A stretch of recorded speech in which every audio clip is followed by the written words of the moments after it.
If the court sentences you to a term of imprisonment of 5 years or less, it can suspend part of it. That's known as a partially suspended sentence, or all of it, known as a wholly suspended sentence. If the court suspends part of your sentence, this means you will serve some time in prison.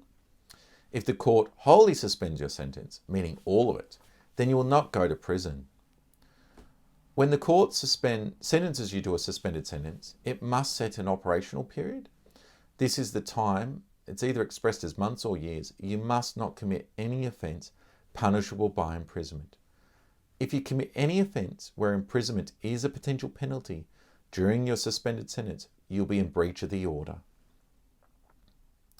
What happens if you commit an offence punishable by imprisonment during the operational period of a suspended sentence? If you commit any offence punishable by a term of imprisonment, you will breach your suspended sentence. If the court sentences you for breaching a suspended sentence, the starting point for the court is to order you to serve the whole of the balance of your suspended sentence in prison. The caveat for this is the court is not to make such an order if it would be unjust to do so. There are various factors the court must have regard to when deciding if it is unjust to order you to serve the balance of your suspended sentence in prison. And the law says when a court decides if it would be unjust to make you serve the balance of your suspended sentence in prison, it must take into consideration the following things. 1. Whether the new offence is trivial when considering the nature of the offence and the circumstances in which it was committed.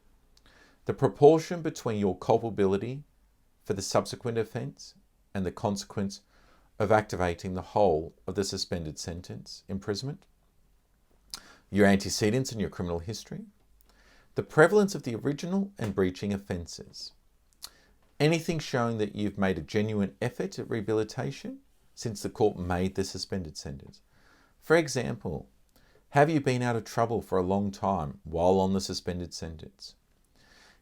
If you've completed any community service, if you've paid any fines, compensation or restitution, and anything in a pre-sentence report. The degree to which you reverted to criminal conduct of any kind, and your motivation for committing the breaching offence. 2. The seriousness of the offence you were placed on the suspended sentence. This includes any physical or emotional harm caused by you to a victim, any damages, injury or loss you caused as a consequence of committing the offence. 3. Any special circumstances that was not present at the time you were sentenced to the suspended sentence that may make it unjust to order you to serve the whole of the balance of the suspended sentence.